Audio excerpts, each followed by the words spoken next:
empezamos con esta reunión, esta entrevista con George Simán. Nosotros somos parte de Codeca, Guatemala, Codeca Ciudad o Codeca Urbana. Decidimos hacer esta entrevista con George para que él nos dé un poco de contexto respecto a la comunidad palestina, cómo está viendo el conflicto la situación que se está dando entre Israel y Palestina. Nosotros ya tuvimos en una ocasión un foro con el embajador de Palestina en El Salvador, entonces ya tenemos como la versión oficial, por así decirlo, de las autoridades de Palestina respecto a la situación, pero nos gustaría también conocer la versión de la comunidad palestina en sí, ¿verdad? El pueblo palestino. Entonces, mi nombre es Benjamín Cancinos, me acompaña Paula Flores, también nos está apoyando Axel Alejandro Hernández y Gabriel Guzmán en los controles técnicos. Bueno, sí, justo para hablar de este tema, pues invitamos a George Simán, que es colombiano de origen palestino. Gracias por aceptar la invitación, George. Bienvenido. Quisiéramos empezar la entrevista, pues pidiéndote que nos contaras un poco de ti, un poco de a qué te dedicas, qué haces, y ya después pasamos a hacer las preguntas que tenemos preparadas para hoy. Bueno, Paula, Benjamín y todo tu equipo, muchísimas gracias por invitarme. Mi nombre es George Isaac Simán Gutiérrez. Yo soy colombiano, nacido en Barranquilla, al norte de Colombia, una ciudad, una de las principales ciudades colombianas en el Caribe. Mi padre y mi familia paterna, toda es de Belén, de Palestina, una familia originalmente de fe cristiana palestina. Aclaro la religión porque mucha gente cree que los palestinos son solo musulmanes y aunque yo no soy practicante, pues vengo de una familia de tradición católica, yo soy agnóstico, pues no, lo quiero aclarar porque hay unos temas que van a rodear ese punto. Y mi familia se estableció en 1952 en Colombia. Yo soy administrador de empresas, especialista en negocios internacionales y pues bueno, uno de los mayores orgullos que tengo realmente es haber acompañado a mi padre en la escritura de dos libros. Bueno, yo sé que no va a salir en la imagen, pero se los muestro a ustedes. El colonialismo y mitos y realidades del conflicto palestino-israelí. Él falleció en el 2016, pero poco antes de morir alcanzamos a publicar sus ambos libros. A pesar de sus actividades de sostenimiento de la familia, eh, siempre se dedicó a Palestina y en forma de honrarlo a él y a mis abuelos. Yo también trato de dedicarle el mayor tiempo que pueda a hablar sobre Palestina en distintos foros, así sea uno a uno, en personas o en grupos como ustedes. Y pues bueno, eso básicamente soy yo. Y muchísimas gracias por invitarme. Gracias, George. Pues entonces ya con esta pequeña introducción pasamos a las preguntas y lo primero que te quisiéramos preguntar esta noche es que bueno, Israel y Palestina han estado con mayor presencia en las noticias como a partir del 7 de octubre del año pasado y entonces quisiéramos saber qué nos podrías contar acerca de lo que ha pasado desde entonces. Claro, bueno, lo que tú has dicho es muy cierto. La relevancia de las noticias sobre Palestina e Israel toman un pico, digámoslo, a partir del 7 de octubre pasado, del año pasado. Sin embargo, tiene que suceder esto que están viendo ustedes para que se mencione Palestina. Y lo que viene pasando a partir del 7 de octubre no es más que la repetición de lo que ha pasado en los últimos 75 años, incluso un poquito más, pero digamos que los últimos 75 años desde 1948. Resulta que el grupo Hamas, creado en 1987, 40 años después de que la ONU hace la partición de Palestina sin invitar a los palestinos, el 29 de noviembre en una asamblea de 1947, en una asamblea general, eh, eh, donde los palestinos no fueron invitados.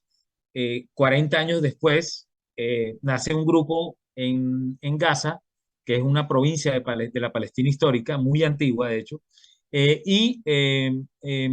comete una acción que se considera de resistencia por parte de los palestinos e incluso por buena parte del derecho internacional, porque hay que ver lo que era Gaza.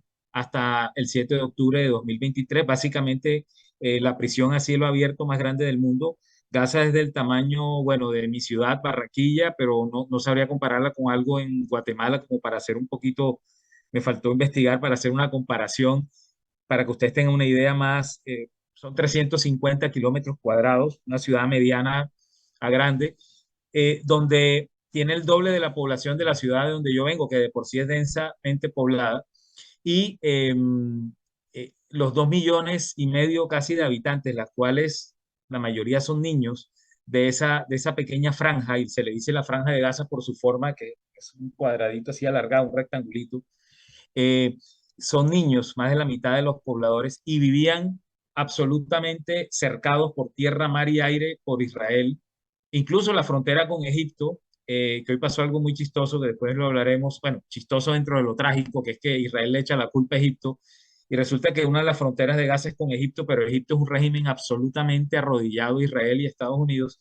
Toda esa zona, todas las fronteras marítima, terrestre y aérea son gobernadas y controladas por Israel. Nada entra y nada sale si Israel no quiere. Y eso no lo sé nada más por lo que leo, sino porque tengo muchos amigos gazatíes palestinos, que el simple hecho de salir o entrar ya era un problema. No solo salir y entrar, sino todo, el comercio, el ingreso de medicamentos, etcétera, en Gaza era complicado.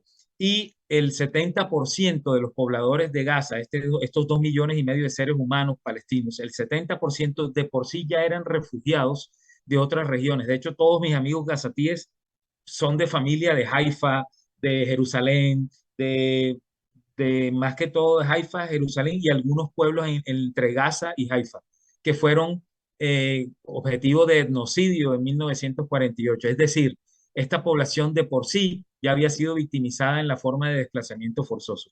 Entonces, este grupo Hamas, que no todos los palestinos, de hecho, comparten su ideología, porque hay que recordar que dentro de Palestina hay muchos movimientos de resistencia, no solo armados, algunos pacíficos también, como el movimiento BDS y como muchas organizaciones de la Unión de Mujeres Árabes, eh, organizaciones de artistas, etcétera, pequeñas, medianas, y también hay muchos grupos armados, los Mártires de Al-Aqsa, la LFPLP, etcétera.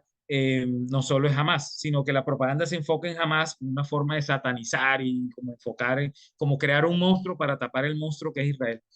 Resulta que este grupo decide penetrar a territorio de la Palestina ocupada, o lo que mucha parte del mundo llama Israel. Yo personalmente lo llamo Palestina ocupada y nunca dejaré de decirlo. Y ataca una base militar israelí, y también ataca pueblos que se consideran ilegales por parte de los palestinos, porque son básicamente colonias que se construyeron sobre territorios despojados a los palestinos en el pasado. Los que los israelíes llaman pueblos o kibbutz o asentamientos, como lo llamen, para los palestinos es básicamente un objetivo legítimo, porque es territorio usurpado ilegalmente. Hay mucha propaganda, apenas ocurrieron los hechos, salieron los medios a hablar de que jamás había decapitado 40 bebés, de que había violado mujeres, etcétera, etcétera, cosa que en ningún momento, y no soy ningún abogado de Hamas, porque pues si yo fuera palestino, de hecho, no votaría por ellos en unas elecciones, pero como grupo de resistencia sí lo respeto, y entiendo por qué hicieron lo que hicieron. Y todas estas farsas han sido creadas por la propaganda pro-israelí, que es la propaganda masiva en el mundo, los grandes medios de capital sionista, CNN, la Fox, BBC, la Deutsche Welle en Alemania, etcétera, que registran de una forma las noticias pro-Israel y de otra forma la realidad. Eh, Todo esto ocurrió el 7 de octubre, y a partir de ahí, dice Israel, empezó a dar datos absolutamente irreales de 1.400 muertos. En realidad fueron menos. Todavía no hay unas cifras reales. Se calcula por los medios israelíes y los medios palestinos e internacionales, se calculan que a la fecha van aproximadamente 1.400 israelíes y 23.800 palestinos muertos. De los 23.800 palestinos, aproximadamente 12.000 son niños y aproximadamente 8.000 son mujeres, Estas son cifras tomadas del Ministerio de Salud de Gaza. Obviamente van cambiando con el tiempo, pero son muy cercanas a lo que se ha reportado. Israel, como siempre, dice que no, que ellos son muy cuidadosos, que son el ejército más moral del mundo y la realidad es que pues se podrán equivocar una o dos veces, pero teniendo toda la tecnología que tienen, cuando tienen todo el apoyo de Estados Unidos hay que recordarles, regala solo por encima de la mesa 4.5 billones de dólares en armas, además de todas las ayudas que organizaciones pro-israelíes le dan al ejército que eufemísticamente llaman ejército de defensa, y abro comillas, cierro comillas, de defensa cuando no es realidad ninguna defensa. Eh, eh, Sin embargo, la resistencia palestina tiene muy poco comparado con eso.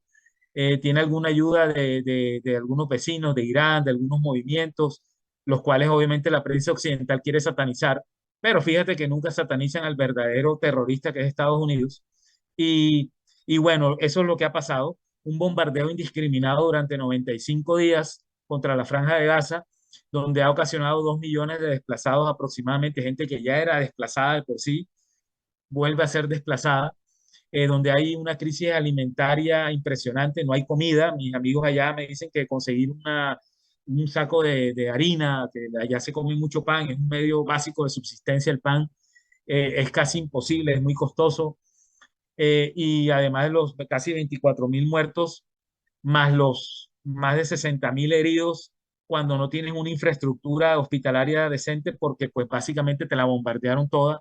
Y eso a grandes rasgos, para no extenderme en la pregunta, es lo que ha pasado a partir del 7 de octubre. Pero todo, y lo hablaremos seguramente ahorita, todo tiene unas raíces mucho antes. O sea, que hablar a partir del 7 de octubre sin tener el contexto de 1948 y sus alrededores, en términos temporales, es mentir o es crear sofismas. Te puedo responder así. Ok, muchas gracias por tu respuesta, George. Precisamente relacionado a lo último que decías, va la segunda pregunta, que es si nos podrías explicar brevemente cómo se ha configurado el conflicto, que ya en el embajador, como te decía, en una ocasión nos dijo que lo catalogan como una invasión colonialista. No sé si nos Total. podrías dar ese contexto, cómo surgió. Claro, claro, muy amable, Benjamín, muy correcta esa apreciación, ese resumen que sacas de lo que dijo el embajador. No lo conozco, pero pues, creo que si ese es el resumen que saca es correcto lo que dijo, en mi opinión. El tema palestino-israelí ha tenido muchos afluentes engañosos, muchos mitos. De hecho, el libro de mi padre trata de eso. Uno de los mitos es que le quieren hacer creer a la gente que es un tema religioso, que es que los árabes y los judíos, que los musulmanes y los judíos nos odiamos. Y digo nos, yo no soy musulmán, mi familia no era musulmán, y eso es mentira, no había un conflicto religioso, mientras Europa, por ejemplo, sí se perseguían judíos, Palestina era un territorio seguro para los judíos hasta más o menos a mediados de 1920, cuando ya empiezan a haber los primeros roces. De hecho, los judíos europeos huyen hacia Palestina por eso. Definitivamente el marco contextual, el contexto del tema palestino-israelí tiene que verse desde la óptica de lo que son los movimientos coloniales y neocoloniales de la humanidad.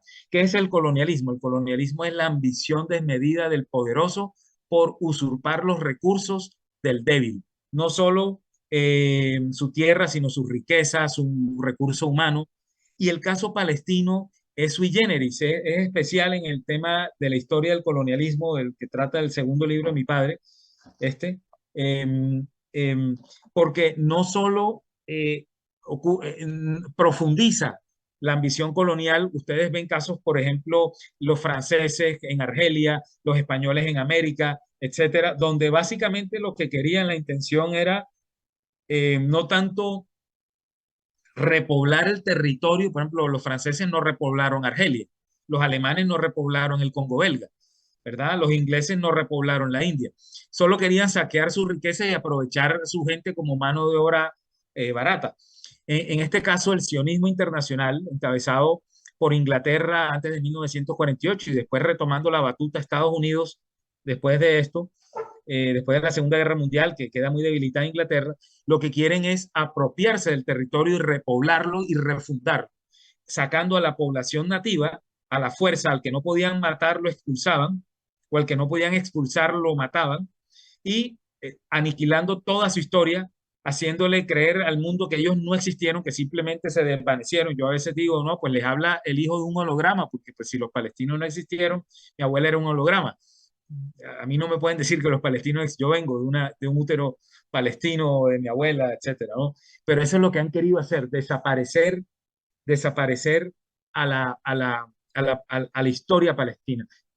No solo saquear sus riquezas, que ahora apenas el mundo está viendo cómo Israel quiere construir un canal paralelo al de Suez, robarse los recursos del gas, el petróleo, la parte geopolítica, los recursos acuíferos palestinos, etcétera. No, ellos querían establecer ahí una colonia europea. ¿De dónde vienen los primeros, entre comillas, israelíes?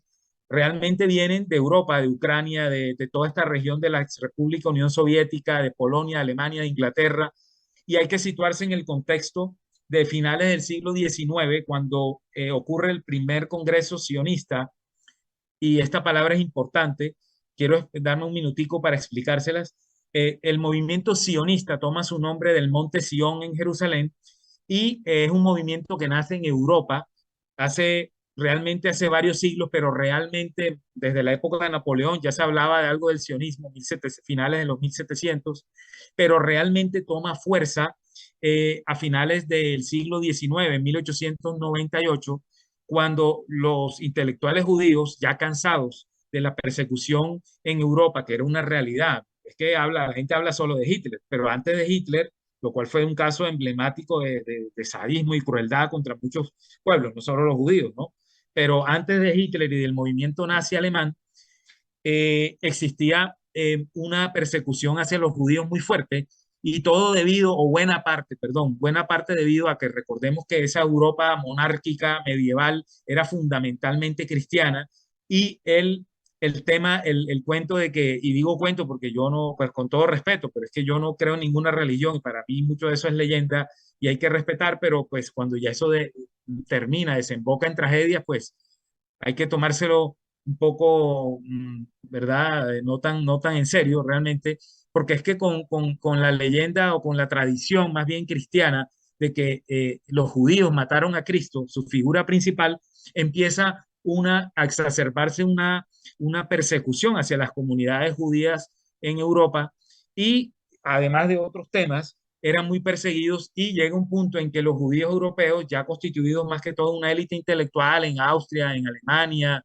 en Inglaterra, en Francia, sufrían esa persecución a finales del siglo XIX aún y dicen, bueno, nosotros necesitamos un lugar seguro porque no se sentían seguros y empiezan a considerar múltiples escenarios, múltiples posibilidades, entre ellos Uganda, esto no me lo estoy inventando yo, es algo absolutamente histórico, Uganda, Argentina, Uruguay, otras partes de África, y consideran también a Palestina, con la cual la religión judía, así como igual la religión cristiana, la musulmana, también tienen un arraigo eh, simbólico, espiritual, más que físico, eh, y terminan evaluando varias posibilidades y es cuando los poderes europeos hegemónicos encabezados por Inglaterra y Francia, en medio del contexto de la Primera Guerra Mundial, ya recordemos en las primeras 2 décadas del siglo XX ya, empiezan a ver esta región del Medio Oriente como importantísima y geoestratégica, fundamental para sus intereses. Es así como en 1916 Francia e Inglaterra en secreto hacen el tratado Sykes-Picot y se reparten lo que es el Levante, donde queda Palestina, Líbano, Siria, esa región se llama Jordania hoy, parte de Egipto, parte de Turquía, parte de Irak. Esta región se conoce como el Levante como se levanta el sol, muy bonito, y le pusieron así el Levante. Esta región es importantísima para hacer el paso de Occidente a Oriente, además de que ya se intuía la riqueza y exuberancia de recursos naturales que tenía toda esta región, incluyendo el Golfo Pérsico, el Golfo de la Península Arábiga, donde está Emiratos Árabes hoy en día, Arabia Saudita, Yemen, Omán, etcétera. Entonces, se junta, como decimos en Colombia, un poco coloquialmente, el hambre con las ganas de comer, así decimos en mi ciudad, y se configuran dos intereses. Ok, nosotros la élite europea con su ambición colonialista, recordemos lo que era Inglaterra en ese momento, toda Europa, ¿no? Toda Europa quería repartirse el mundo. eh, y la élite judía, que era afín a esa élite perdón, político-social, porque al fin y al cabo unos dependían de los otros, y aunque la élite política y social fundamentalista cristiana europea, que todavía existe y todavía lo vemos, odiaba a los judíos, encontró en ellos una especie de compañero socio para cumplir su propósito, que era tener una presencia básicamente occidental en Oriente. Acuérdense de Samuel Huntington cuando hablaba en su obra del choque de civilizaciones. Bueno, esta mentalidad de cruzada medieval todavía existe, pero hace 100 años era mucho más fuerte y mucho más evidente. Bueno, mucho más no, realmente era lo mismo, pero ahora tenemos más prensa, ¿no? Más medios. Pero esta mentalidad de colonizar, de invadir, de usurpar, siempre ha estado en el ADN de la élite europea y deciden, listo, enviemos, para ese entonces estaba el Imperio Otomano gobernando por más de 400 años a Palestina, Siria, toda esta región del Levante, y el Imperio Otomano, recordemos que estuvo del lado de Alemania e Italia en la Primera Guerra Mundial contra Inglaterra, Francia, Estados Unidos, etcétera.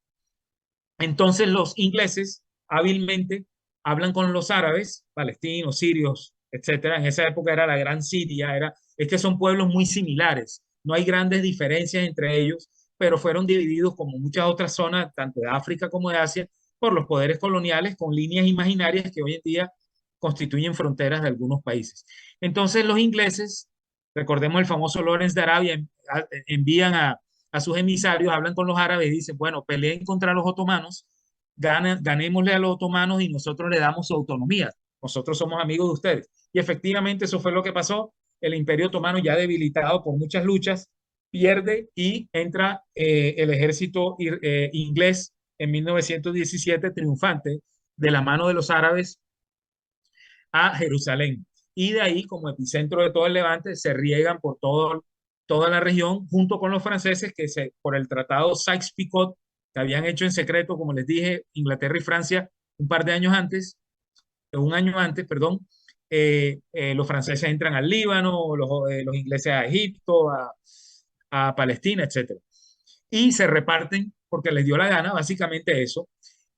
A partir de ahí se incrementa la inmigración de judíos europeos que ya había empezado con algún tipo de fuerza a unos 20 años antes, a finales del siglo XIX, empieza a incrementarse la inmigración de judíos europeos, alemanes, de la Unión Soviética para ese entonces, y antes de la Unión Soviética, la revolución bolchevique en Rusia, donde los judíos eran muy perseguidos por los zares, precisamente por participar en las revoluciones comunistas, ¿verdad? Entonces, también todo ese movimiento de los últimos 20 años en Europa, antes de la Primera Guerra Mundial, impulsan una migración hacia lo que consideraba un lugar seguro. Fíjense, se van a buscar a tierra árabe para sentirse seguros los judíos europeos.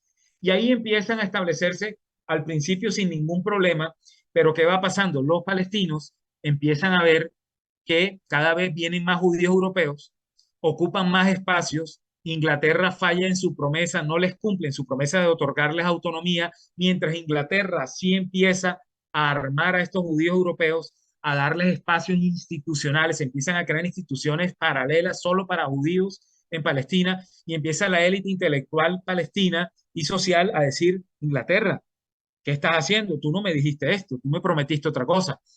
Y empiezan las revoluciones. Así como en 1929 empiezan los sucesos violentos, que los israelíes dicen que es que los árabes masacraron judíos. No, hay que ver las provocaciones anteriores y que también en 1929 muchos árabes murieron ahí en los confrontamientos, en las confrontaciones comunes. Y llegamos a 1936, cuando ya estamos en el pico de la indignación palestina, cuando ya es clarísimo que Inglaterra no iba a cumplir su palabra, y se crea la gran huelga de 1936, que dura aproximadamente 3 años, en la cual más de 5.000 palestinos fueron asesinados y toda la élite intelectual y política de la sociedad palestina es asesinada, encarcelada o exiliada.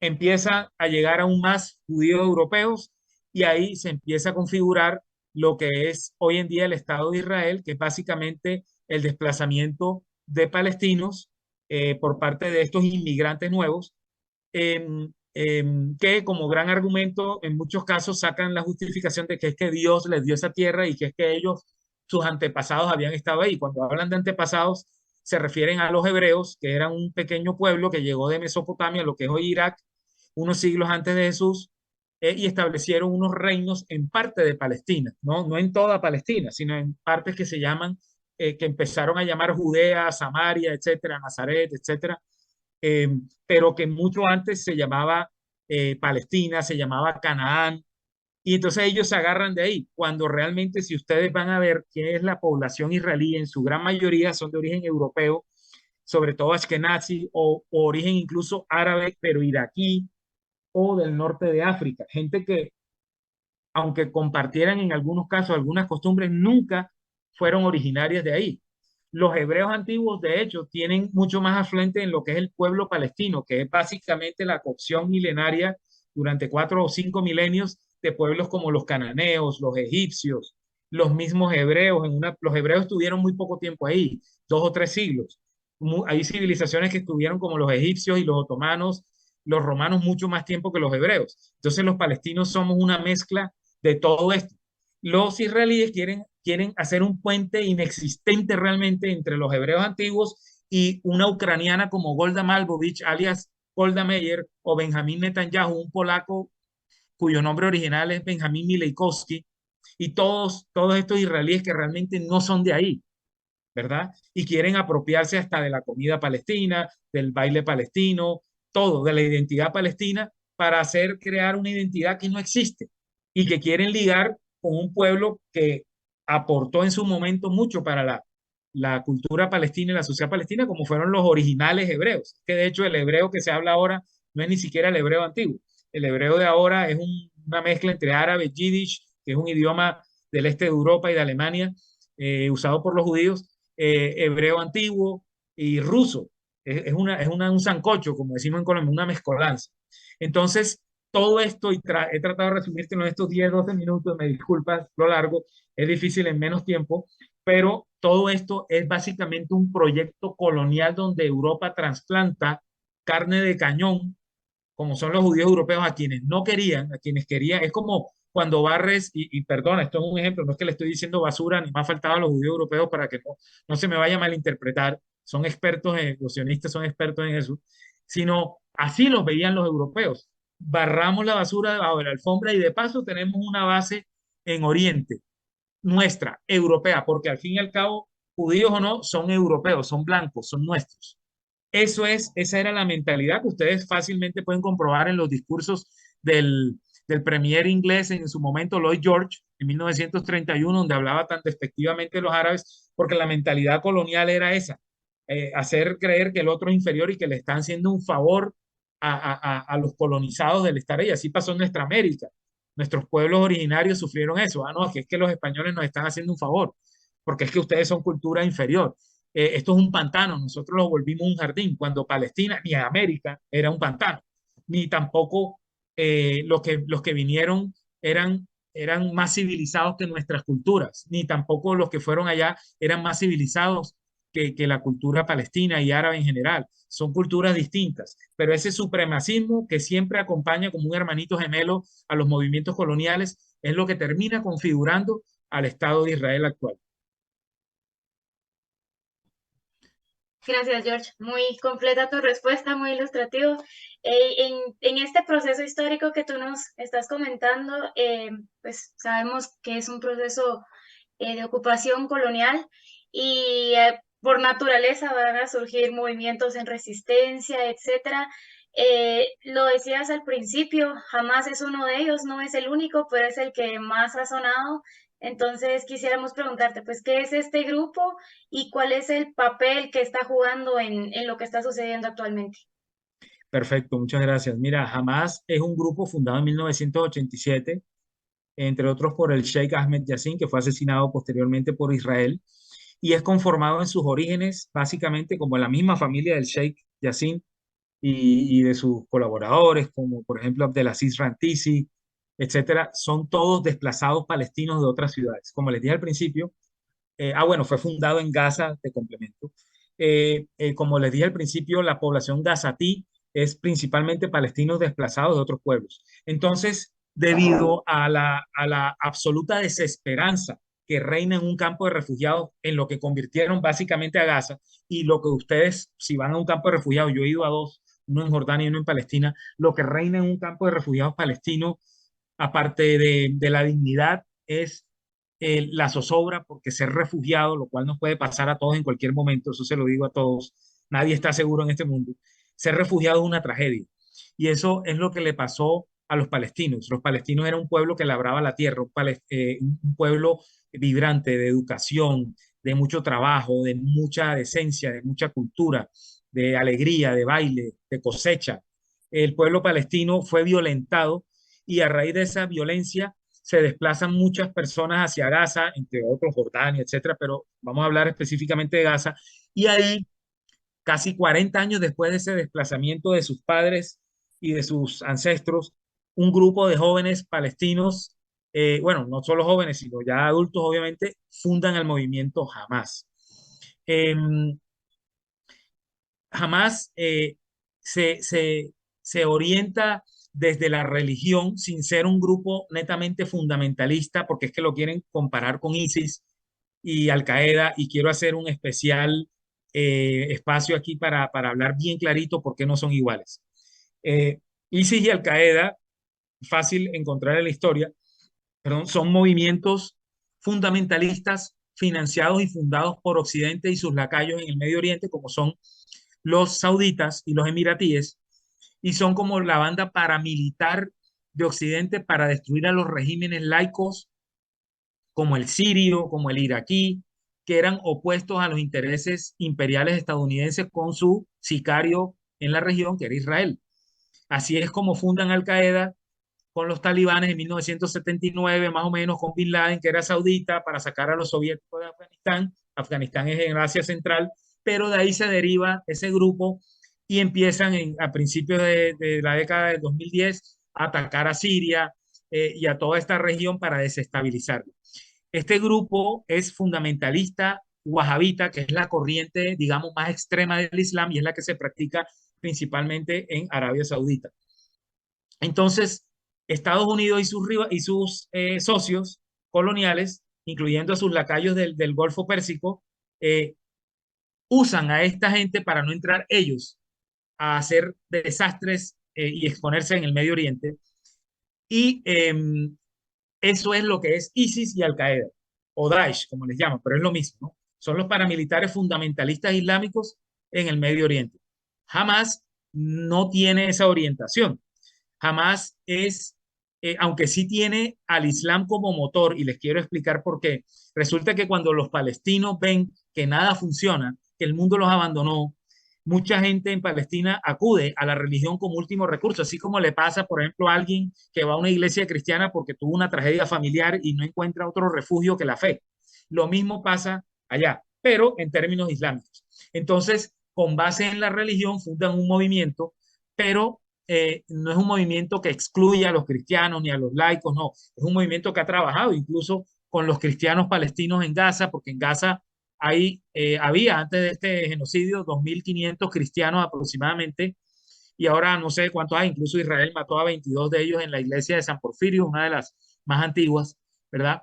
De Gaza, pero jamás sí usa como motor al Islam, eh, pero no desde esta forma excluyente y fundamentalista, sino como una especie de refugio espiritual y de motor. Pero su objetivo es nacionalista, su objetivo es la liberación de toda Palestina. Su objetivo no es implantar necesariamente un Estado islámico, como lo quieren hacer ver. Obviamente ellos privilegian al Islam, pero la prueba está en Gaza. Los cristianos palestinos de Gaza, eh, una minoría, imagínate, 2.500.000 contra 2.500, es el punto 001, no sé, 0,1 de la población, no, no tenían problemas con Hamas. De hecho, Hamas en el año 2011 es quien saca a la fuerza a ISIS y Al Qaeda de Gaza. Resulta que estos movimientos penetrados por Israel ingresan a Gaza y empiezan a organizarse y cometen un secuestro contra un italiano, un activista italiano pro paz, joven, se me escapa el nombre ahora, lo tenía en la punta de la lengua, se me escapa, pero es fácil de ver en internet el caso, y jamás le da un ultimátum a estos grupos radicales salafistas. Salafistas es de la corriente wahabita extrema del Islam, opuesta a lo que cree Hamas, que los de Hamas son sunitas y son amigos de los chiitas iraníes, de hecho, pero son opuestos a los extremistas estos de la península arábiga.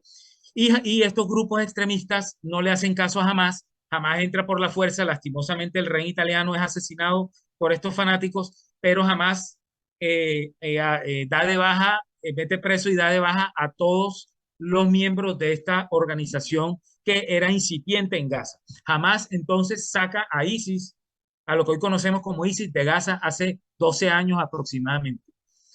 Eh, Después de esto, en los últimos, bueno, desde que nace Hamas, en los últimos 40 años, Hamas se ha caracterizado por atacar a Israel siempre con el propósito de su objetivo nacionalista. Es responsable por múltiples atentados contra el ocupante, bien sea con hombre bomba, los famosos que se ponían un chaleco y entraban a territorio de Palestina ocupada y se volaban en bus. Claro, eso Occidente lo ve feo, pero Occidente no veía qué hacía Israel para generar estos hombres bomba, ¿verdad? Y jamás se ha fortalecido en los últimos años con la influencia iraní. Hay que recordar que Irán no es árabe, Irán es persa, pero es un gigante de la región del Asia Central y está siendo amenazado por Israel y por obviamente su patrón, que es Estados Unidos y algunos países europeos. Irán no se ha movido de donde está en miles de años. Quienes se han acercado a Irán han sido los de Occidente.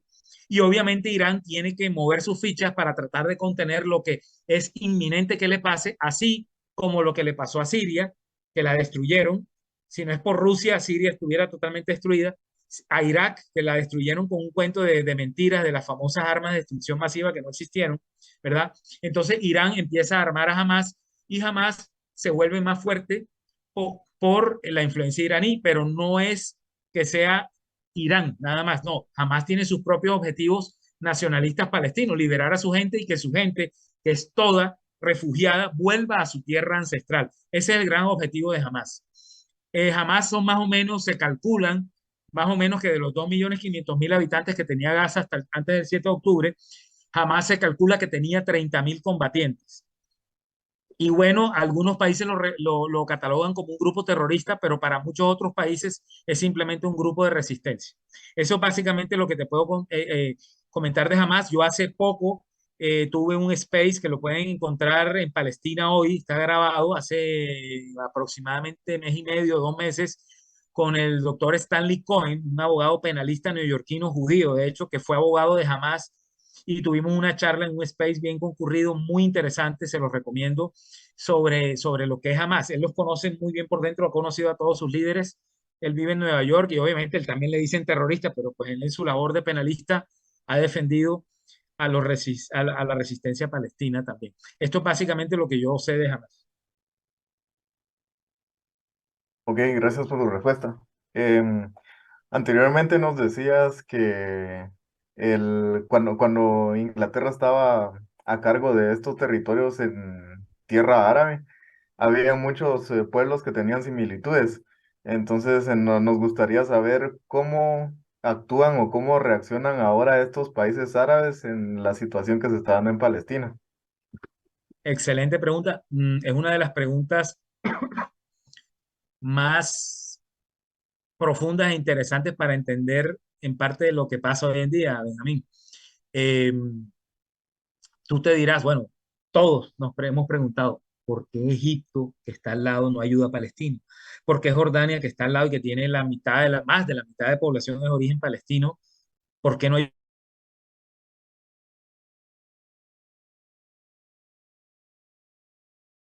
Hablemos de Siria e Irak, porque Siria e Irak sí ayudan, pero están tan destruidos que pues lo que pueden hacer es poco. Líbano tiene su propio desastre, Hezbollah, que tiene buena parte del Líbano, hace lo que puede. Pero ¿por qué, por ejemplo, los dos grandes no pueden? El proyecto colonial no es solo la toma del territorio. El proyecto colonial se encarga de asegurarse que los colonizados no tengan aliados y asegurarse que dentro de su propia gente tengan traidores serviles a la ocupación. Yo no sé si a mí me encanta poner el ejemplo de una película que me gustó mucho, Corazón Valiente, con Mel Gibson, Braveheart, la historia de William Wallace, un héroe escocés. Yo no sé si ustedes se acuerdan cuando William Wallace va a enfrentar a los ingleses y hay 7 nobles escoceses también que supuestamente lo iban a apoyar con sus ejércitos y en medio, antes de empezar la batalla, él los mira y se van retirando, lo dejan solo. Eso es lo que han hecho los países árabes. Dejar solo los países, los pueblos no, los gobiernos. Y les voy a explicar uno a uno los casos. Eso es lo que han hecho los regímenes árabes. Empecemos por los más poderosos, los de la plata, los del petróleo, los de la península arábiga, Arabia Saudita, Emiratos Árabes.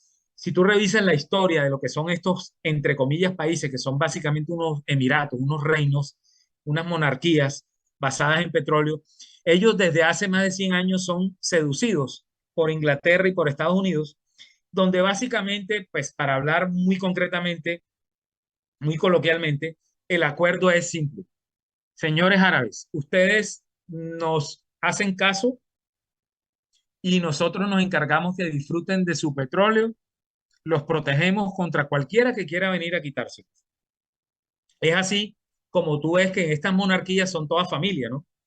Todos los dirigentes y todos son familia, y básicamente son armados por Estados Unidos y Europa, y el petróleo de ahí, ellos tienen sus negocios, garantiza a Occidente el flujo de petróleo. En la historia de vez en cuando se han puesto bravos para conseguir algo más y obviamente lo consiguen, pero no se pueden poner muy bravitos porque ahí Estados Unidos le dice, te quito el apoyo y listo. Entonces los países estos del Golfo, que podrían cambiar la ecuación con todo su poderío, solo cerrando el grifo del petróleo, no lo hacen porque saben que si lo hacen, Estados Unidos los acaba, los destruye. ¿Y cómo los destruiría? Bajando del trono a las familias gobernantes y poniendo a sus propias familias que seguramente no les faltarán otros lacayos. Eso por el lado de los petroleros. Por el lado de Egipto, Egipto era muy beligerante, recordemos la guerra de Suez, el 56, el 73, el Yom Kippur, etcétera. Era muy beligerante, pero en 1980, ya con Gamal Abdel Nasser muerto, dicen que pues un infarto, pero hay mucha gente en el mundo árabe que ha investigado y dice que fue asesinado porque era un dirigente panarabista que buscaba la unión. De hecho, estuvo unos años unido con la República Siria, en la famosa RAU, República Árabe Unida.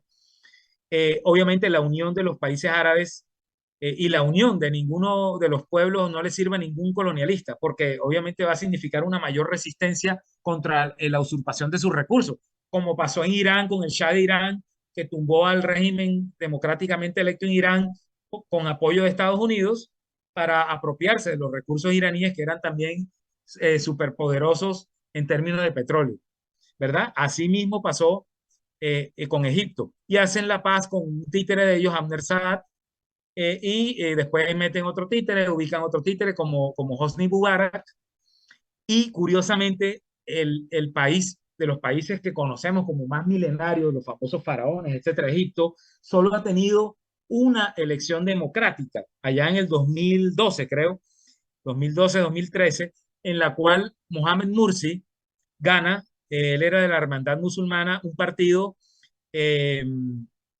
que no era afín a Estados Unidos, y en menos de un año lo tumban e imponen al que está actualmente, que lleva más de 10 años gobernando, que es un general, un militarote afín al gobierno de Estados Unidos y de sus intereses coloniales, como el general Al-Sisi. Y ya ven Egipto qué papel tan miserable juega. Cualquiera que ha pasado entre Egipto y Palestina, a Gaza, sabe el trato que le dan los militares egipcios a los palestinos. Un trato absolutamente humillante, porque eso es lo que les ordenan. Cierran la frontera, no dejan pasar, pasan ayuda humanitaria cuando les da la gana, muy a cuentagotas, y esta es la orden que recibe Estados Unidos que financia a este régimen, así como financia a Israel, financia a Egipto también, con más de 4 billones de dólares en armas. Egipto es un país de 100 millones de habitantes, súper pobre, que básicamente depende de la ayuda gringa para subsistir. Ahora, una cosa es el pueblo y otra cosa es sus gobernantes. Ustedes me preguntarán, ¿y por qué el pueblo no tumba a los gobernantes? Lo que pasa es que si usted en Egipto pone una publicación, como la puedo poner yo desde Colombia, en apoyo a Palestina, al día siguiente usted tiene a la Guardia Egipcia, a la Policía Secreta Egipcia, averiguando por qué la puso y si es muy intenso y activista en el tema, que implica apoyar la causa palestina, a su vez implica contradecir al régimen pro-yanqui que hay en Estados Unidos, en Egipto, perdón, eh, obviamente lo ven como un enemigo y en el mejor de los casos va preso. Yo conozco casos de gente, amigos de amigos, que activistas jóvenes que tienen 6 8 años que nadie sabe de ellos.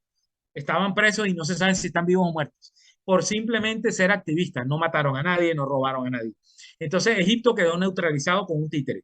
Jordania lo mismo. Hace muchos años, cuando instauraron, es que ¿qué pasa? Jordania nace como un títere. Nace en 1946 como resultado de esta partición del tratado entre Inglaterra y Francia, Sykes-Picot. Jordania le queda a Inglaterra, por decirlo así, y Jordania es básicamente creada para, como decía el caso de los judíos de Europa, digo el mismo caso de los palestinos de Palestina, como mete la basurita debajo de la alfombra. Jordania es la alfombra y a los palestinos los consideraban la basurita y sacan 800.000 palestinos, muchos de los cuales terminan en Jordania. De hecho, mi familia pasó por Jordania antes de venir a Colombia. Yo podría ser jordano. Tengo papeles, mi abuelo tenía papeles jordanos, y no es porque era jordano, era palestino, sino que era una forma de eliminar la palabra refugiado. Ah, no, no son refugiados, son jordanos. Y ahí en Jordania instauran un régimen que es de origen de la península arábiga, así como son los que les acabo de mencionar, de los jeques estos de Emiratos Árabes, estos son de la familia Hachemita, se dice así, así se llaman, y es una monarquía, por eso es que ellos tienen rey, el rey Abdallah, el rey antes, el rey Hussein, su padre, etcétera, y son serviles a Estados Unidos. Enfrentan muchas tensiones, son un poco más, entre comillas, benévolos que los egipcios, porque esa es la orden imperial, que reciban más palestinos, porque a Estados Unidos y a Israel les conviene que los palestinos se vuelvan jordanos y no se llamen refugiados palestinos, ¿verdad? Así desaparece por arte de magia el problema de tener refugiados y Jordania sirve como papel, más allá de uno que otro pronunciamiento, no hacen realmente nada fuerte. El día que Jordania y Egipto caigan, porque algún día van a caer, porque es que la presión social es muy fuerte de los pueblos, a pesar de la cruel represión que hay en ambos países. Cuando yo fui a Jordania me advirtieron, no hables mucho de Palestina en la calle, ten cuidado, porque me podían, bueno, en el mejor de los casos, expulsar del país por ser extranjero. A Egipto sí no he ido, pero me imagino que era peor. Entonces, esto es básicamente el por qué estos países no ayudan. Quien está ayudando es Yemen, que es el país más pobre y que lleva 10 años resistiendo un embate violento de Arabia Saudita y con el apoyo de Estados Unidos. Y Yemen, con sus pocos recursos, es el que sí está resistiendo con hechos muy fuertes, ahí bloqueando el Mar Rojo. Ya vimos que hoy lo bombardearon, pero bueno, Yemen es heroico, la verdad, lo que está haciendo por Palestina. Espero haberte respondido. Esto obviamente profundizando más se entiende mejor, pero básicamente por eso es que estos países no ayudan a Palestina de frente, porque perderían sus privilegios ante Estados Unidos y su élite es demasiado corrupta como para tomar ese riesgo. Gracias, George. Justamente la siguiente pregunta, ya nos ha quedado bastante claro el papel que están cumpliendo Estados Unidos, específicamente Israel también, en toda esta cuestión, pero quisiéramos preguntarte también cuál es el papel de las Naciones Unidas y tu opinión al respecto. Muy bien, bueno, las Naciones Unidas tienen un papel fundamental, empezando porque el 29 de noviembre de 1947 saca la resolución 181, como les decía al principio, una asamblea general a la cual no invitaron los palestinos. Y básicamente lo que pasó ahí fue que Inglaterra, que tenía 30 años en Palestina colonizando, no sabía qué hacer porque ya las bandas sionistas paramilitares les habían matado 200 militares ingleses y estaban desbordadas y los palestinos también estaban revueltos. Inglaterra dice, uy, yo armé este problema, yo me voy, me lavo las manos como Poncio Pilato y se le entrega, le pasa la papa caliente, como decimos acá, se la pasa a la ONU, recién creada en 1945 con el nombre de Liga de las Naciones. Y la ONU decide, sin tener en cuenta a los palestinos, partir Palestina. A partir de ahí, la ONU tampoco sabe qué hacer y vive emitiendo resoluciones de condena a Israel. Ah, Israel, es que ustedes lo condenamos porque tiene ocupados los altos del Golán sirio en 1967. Ah, condenamos ocupación ilegal de Palestina. Hay no sé cuántos cientos de resoluciones condenando a Israel, pero básicamente la ONU es cómplice de Israel, no hace absolutamente nada, no condena efectivamente con sanciones. Fíjate que Cuba, Irán, Venezuela, Corea del Norte tienen sanciones y ninguno de estos países han colonizado a ningún otro país ni ha matado a nadie fuera de su territorio, no ha hecho nada realmente, pero Israel no tiene ninguna condena, no tiene ninguna sanción. Entonces es ese niñito malcriado que el papá no lo castiga y dice, bueno, hoy pinté las paredes, mañana mato al gato, mañana le robo la bicicleta al vecino y no pasa nada, mi papá no me dice nada. Y ahí está el niño malcriado convirtiéndose en asesino en serie, como pasa a nivel personal en muchos casos. Si ustedes ven la historia de los asesinos en serie, más o menos así. La ONU, para que todos sepan, sin embargo, sí parece ser muy efectiva en cuidándole las espaldas a Israel tanto al norte, bueno, no es realmente una frontera establecida, pero en los límites con Egipto, perdón, con Líbano, y al sur con Egipto tiene una presencia militar la ONU. De hecho, en la de Egipto, al sur, está las islas Fiji en representación de la ONU y está Colombia. Cuando yo presté el servicio militar allá en el año 93 en Colombia, yo quise hacer parte de esa misión militar colombiana, no, al fin no me dejaron, eh, pero quise hacer parte de esa misión para ver cómo era esa frontera. Bueno, al fin no pude, pero Colombia está ahí, como, no como Colombia, sino como ONU, cuidándole las espaldas a Israel por Egipto y por el Líbano. Sin embargo, la ONU nunca le ha cuidado las espaldas a los palestinos. ¿Por qué están cuidando a Israel contra Líbano, contra Egipto y a los palestinos los tienen abandonados? La única presencia de la ONU es el negocito de la mendicidad que tiene la UNRWA, que es la Agencia para los Refugiados, y que si bien aparentemente es una labor social de asistencia a más de 500.000 palestinos, sobre todo niños, el pueblo palestino no es mendigo, el pueblo palestino no está hecho para ser mendigo y la ONU lo trata como mendigo, lavándose las manos y diciendo, nosotros ayudamos, es lo que podemos hacer. No, la ONU puede hacer mucho más. ¿Qué pasa en la ONU ya para cerrar? Que en el Consejo de Seguridad, donde se hacen efectivas las sanciones, hay lo que se llama el poder de veto. Hay unos países, hay 5 países, entre ellos Estados Unidos, que pueden bloquear cualquier decisión simplemente ejerciendo el poder del veto, que es decir, no apruebo esto y todo el mundo puede votar a favor, pero si Estados Unidos o China o Rusia o quién es el otro, Inglaterra, creo, dicen que no, es no. Y Estados Unidos históricamente se puede revisar, siempre hace el uso del poder del veto contra cualquier sanción contra Israel. Así básicamente están siguiendo, formando al asesino en serie que estamos viendo hoy en día, que en lo que se convirtió el Estado de Israel. Eso es la ONU. Perfecto, muchas gracias, George. También estamos conscientes de que la región más afectada es Gaza, pero también nos gustaría saber cómo es la situación en otras regiones de Palestina, por ejemplo, en West Bank, y qué organizaciones están presentes en esas regiones. Por ejemplo, la OLP, si el Frente Popular para la Liberación de Palestina también está presente en estos lugares. Claro, sí, muy bien dicho. No es solo Gaza, Gaza la estamos viendo en las noticias porque un grupo palestino tuvo la osadía de resistir penetrando las fuerzas israelíes, algo con muy pocos precedentes y menos de esta magnitud. Por eso es que salen las noticias. Pero realmente lo que se vive en Gaza se ha vivido en los últimos 75 años y con más virulencia en los últimos 1 o 2 años desde que está el par de años, quizás un poco más, desde que está el nuevo régimen de Netanyahu, que es básicamente la más ultraderecha, fanática, ultrarreligiosa de toda la historia de Israel, sin que los anteriores hayan sido mejores, ¿no? Todos han sido así por ese estilo, solo que estos son más sinceros. Estos no tienen la máscara que tuvieron otros como Shimon Peres, como Rabin, como Menachem Begin, Ben Gurión, etcétera, que se mostraban un poquito, por decirlo así, más moderados que estos salvajes que tiene ahora el régimen de Tel Aviv. En Cisjordania, el año pasado, bueno, la cifra se me escapa, pero creo que marca récord, creo que llega a más de 600 palestinos asesinados. Me disculpan porque eh, la cifra exacta la desconozco en este momento, pero sé que son más de 500, 600 palestinos para una población de 2.300.000, 400.000 habitantes. Eh, Cisjordania es básicamente, hagan de cuenta, un papel en blanco. Cuando uno toma una perforadora, no sé cómo le dicen allá en Guatemala, esta maquinita que hace hueco, que tú la aprietas así y hace 2 huequitos para archivar. Aquí le decimos perforadora, bueno, si me hago entender.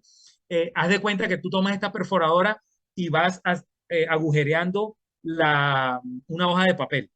Entonces, cada agujerito es lo que llaman un asentamiento. ¿Qué produce un asentamiento? Es que de pronto llega el ejército, hay un pueblo, Palestina era de algunas grandes ciudades como Jerusalén, Haifa, en Nazaret, etcétera, Hebrón, pero también era más que todo una ciudad rural, sociedad rural con muchas pequeñas aldeas de 300, 500 habitantes, así. Entonces llega el ejército israelí y ordena a sus habitantes salir y al que no quiere ir lo han matado, así como pasó con el plan Dalet, así se llamó el primer plan fuerte del sionismo entre el 47 y el 48, donde hicieron esto en aproximadamente 520 aldeas palestinas, básicamente limpieza étnica o etnocidio, ¿verdad? Entonces, eso es lo que está pasando permanentemente en Cisjordania.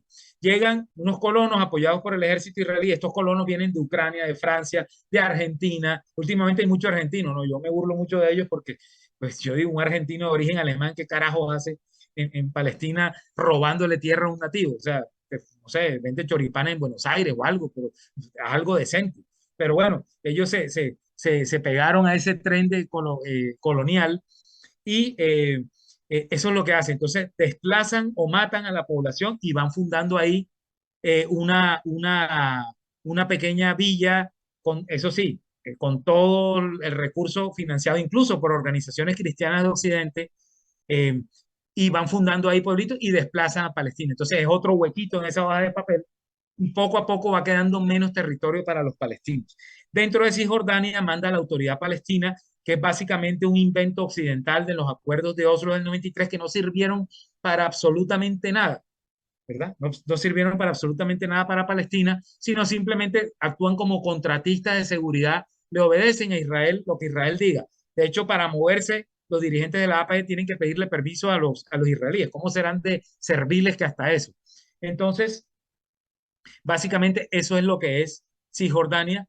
Eh, Cada vez hay más confrontaciones, hay más colonos. Cuando el acuerdo del 93 había 300.000 colonos israelíes en Cisjordania, hoy en día pasan del millón y cada vez más. Y eso es lo que está pasando en Gaza, está pasando a cuentagotas en Cisjordania, sobre todo en Jenin, hay un campo de refugiados, y en Hebrón, que es la mayor ciudad palestina, donde 500 invasores sionistas tienen destruida la ciudad prácticamente de 200.000 habitantes, cerraron la calle principal hace varios años y tienen 5.000 militares invasores armados cuidando a esos 500 colonos mientras se siguen robando día a día una casita por aquí, un edificio por acá. Y eso es básicamente lo que están haciendo. Gracias, George. Todavía tenemos algunas preguntas y muchas ganas de seguir platicando, pero sabemos que tu tiempo es limitado, entonces te agradecemos mucho y podemos tal vez quizás hacerte la invitación próximamente para seguir platicando. Claro que sí, pues el agradecido soy yo con ustedes, con Susana, que me contactó, que me sigue en Twitter y yo la sigo hace varios años. El tema palestino es muy profundo. Les agradezco como descendiente palestino el interés, ustedes jóvenes, por ir a fondo. Y como le digo a todo el mundo, a mí no me tienen que creer, contrasten con la historia, no con la propaganda, contrasten con la historia. Bien me pueden contactar, yo tengo los libros en PDF de mi padre, ya no tengo las copias físicas todavía, estamos tratando de sacar una segunda edición porque la primera se agotó, pero estoy siempre disponible y si no soy yo, les tengo gente aún mucho más interesante y más experimentada y conocedora que yo, que les puede profundizar el tema, gente que ha vivido en Gaza. Cada vez que quieran, siéntanse libres de contactarme y muchísimas gracias y lo mejor para todo el pueblo guatemalteco, para todas sus amistades y familiares en este nuevo año.